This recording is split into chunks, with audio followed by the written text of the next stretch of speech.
अस्सलाम वालेकुम सर, क्या हाल सर? ठीक है जी सर। थोड़ा सा मुख्तसर जवाब, थोड़ा सा सवाल कि फ़्रांस के बारे में आप क्या कहना पसंद करेंगे कि नबी करीम सल्लल्लाहु अलैहि वसल्लम की शान में गुस्ताखी की है, उस सिलसिले में आप क्या कहना चाहेंगे? नहमदुहु व नुसल्ली अला रसूलिल करीम बिस्मिल्लाहिर्रहमानिर्रहीम कि मोहम्मद से वफ़ा तूने तो हम तेरे हैं, ये जहाँ चीज़ है क्या लोह कलम तेरे हैं। ये माजी करीब में ही फ़्रांस के सदर उसने आकाए कायनात हज़रत मोहम्मद रसूलुल्लाह सल्लल्लाहु अलैहि वसल्लम आपकी ज़ात अक़दस व मुबारकों में उनकी शान में तनकीस को किया है। बहैसियत मुसलमान हम इस बात की शदीद मज़म्मत करते हैं और बहैसियत पाकिस्तानी हम ये बात समझते हैं कि हुकूमत वक़्त को शदीद अंदाज में इसकी मज़म्मत करनी चाहिए और एहतजाज करना चाहिए।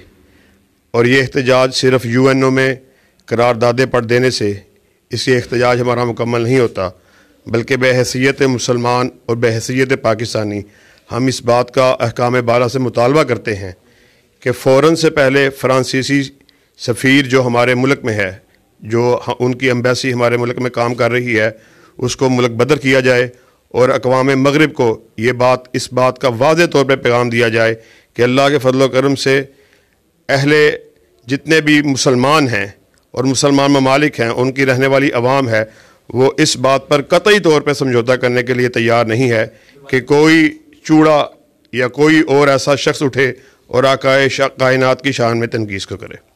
जी, पाकिस्तान ने इस वक्त तक अभी तक स्वाय करारदाद के और कोई बात मज़म्मती करारदाद उन्होंने मंजूर नहीं की, कि आपकी जमात ने ऐसा कुछ सिलसिला किया है?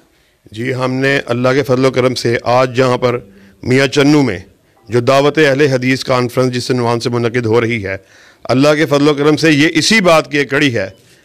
मरकज़ी जमीयत अहले हदीस पाकिस्तान के कारकुनान, उनकी मरकज़ी क़यादत जो वो बरसरे अमल मैदान में मौजूद है, और ये आज का जलसा इसी सिलसिले की कड़ी है। अल्लाह के फजल व करम से आज भरपूर अंदाज में सदाए एहतजाज को बुलंद किया जाएगा और इस अपनी आवाज़ को अहकाम बाला तक पहुँचाने की कोशिश की जाएगी। और आपकी वसातत से हम एक मरतबा फिर अहकाम बाला तक अपनी बात को पहुँचाना चाहते हैं कि हमारा ये मुतालबा है कि सिर्फ़ करारदादों से, बाहर धूप में आके खड़े होने से या मज़म्मती बयान देने से मामला हल नहीं होगा। जब तक आप ठोस हिकमत अमली, कोई वाज़ेह ऐसा अमली पैगाम जब तक नहीं पहुँचाएँगे, उस वक़्त तक अक़वाम मग़रिब को पता नहीं चलेगा कि मुसलमानों के दिलों पर क्या बीती है। यहाँ हमारे यहाँ सिलसिला ऐसा शुरू हो जाता है कि जब भी कोई नाउज़ बिल्लाह ऐसी कोई बात हो जाती है नबी वसल्लम शान की गुस्ताखी में, तो हमारे जो जितने भी उलमाए इकराम हैं वो बस इख्तिजाज यहाँ करते हैं, रोडों पर आ जाते हैं। इन्होंने कोई तहरीरी बयानात कभी अभी तक अदालत में कोई ऐसा सिलसिला ये नहीं डाला कि इनके जो रुफ़का हैं, सफ़ीर हैं, उनको मुल्क बदर किया जाए? बतौर मजहबी एक जमात के अदना से कारकुन होने की हैसियत से हम इस बात को वाज़ेह कर देना चाहते हैं, बहैसियत पाकिस्तानी हम आइन और कानून पर मुकम्मल अलमबरदारी करने वाले हैं और उस पर यकीन करने वाले हैं। हम फितने और फसाद की फ़िज़ा को हमवार करने वाले लोगों में से शामिल नहीं हैं। हमारी जो ज़िम्मेदारी है और उलमा की जो ज़िम्मेदारी है वो बखूबी अच्छे अंदाज से उसको सर अंजाम दे रहे हैं। हमारी ज़िम्मेदारी है हम आवाज़ को उठाएँ और मुल्क में इससे बढ़कर कोई अमली तौर पर मैदान में सदाए एहतजाज को बुलंद करें।